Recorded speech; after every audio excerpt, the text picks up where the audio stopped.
The teachings of Jesus are creative, beautiful, wise, hopeful, possible. Welcome to Difficult Teachings.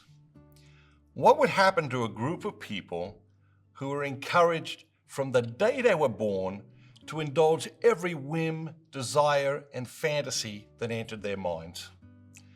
Little imagination is needed because sadly, tragically, we are now witnessing whole generations of people who have been raised on this misguided ideology.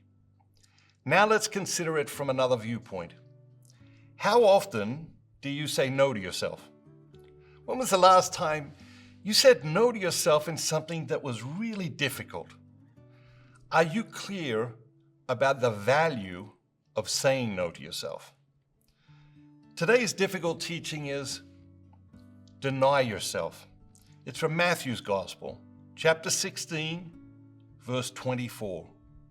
For context, the whole verse reads, "Then Jesus told his disciples, 'Anyone who wishes to follow me must deny himself, take up his cross daily, and follow me.'" Self-denial is the condition that Jesus sets for discipleship. Why is denying ourselves so important? Is it the centerpiece of Jesus' teachings? No, absolutely not. Why then does Jesus set it as a foundation of discipleship? It's about freedom and self-possession. The essence of Jesus' teaching is love. But you can only love to the extent that you are free. And we are only free to the extent that we are able to say yes or no to anything. This self-possession determines our capacity for love. And that is no small thing. For love is to gift ourselves to another. Love is self-donation. And you can only give yourself to the extent that you possess yourself. Someone who has no self-control is completely incapable of love. We see this on full display in people seriously addicted to drugs and alcohol. On the other hand, someone who has great self-control, who can direct his or her thoughts and actions at will toward what is good, true, right, noble, and just, is truly free and capable of immense love. This is what Jesus desires for you. He wants his disciples to be capable of immense love. This requires the freedom and self-possession which can only be developed through the rigorous spiritual discipline of denying yourself. You will notice also that Jesus' mandate is daily, not some days, not occasionally, and not when we feel like it. Mastery of anything requires daily practice. Denying yourself in small things, tiny things, seemingly insignificant things, helps you to develop soul strength, just like lifting weights would help you to develop muscle strength. You focus on your work when you would rather indulge in a distraction. You go for a walk when you don't feel like it. You have water instead of juice.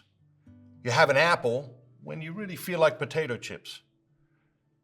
And each of these tiny acts of self-denial sets you free, increases your self-possession, strengthens your soul, and exponentially expands your capacity to love and to be loved.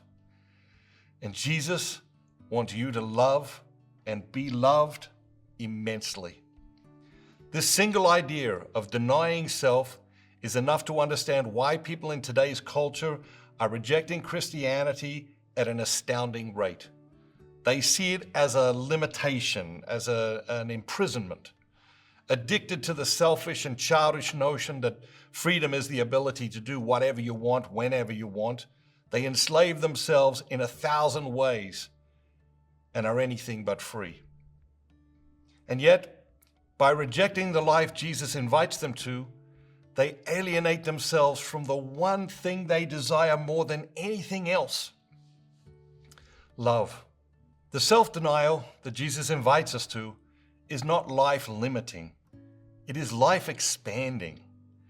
At World Youth Day in 2001, Pope John Paul II said, Jesus does not ask us to give up living, but to accept a newness and a fullness of life that only He can give. We do not lose ourselves by denying ourselves. We find ourselves and come into full possession of the very best version of ourselves.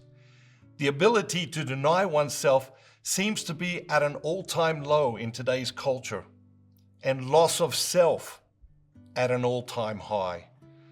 They are directly related. If the discipline of denying ourselves leads us to discover ourselves, then the rejection of this discipline causes us to lose ourselves. The teachings of Jesus are full of paradox. It is by denying ourselves that we are set free to live life to the fullest.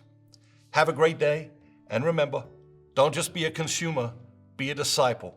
Change your life today by sharing this video with somebody else. Thanks for watching. See you next time. Bye. Have a great day.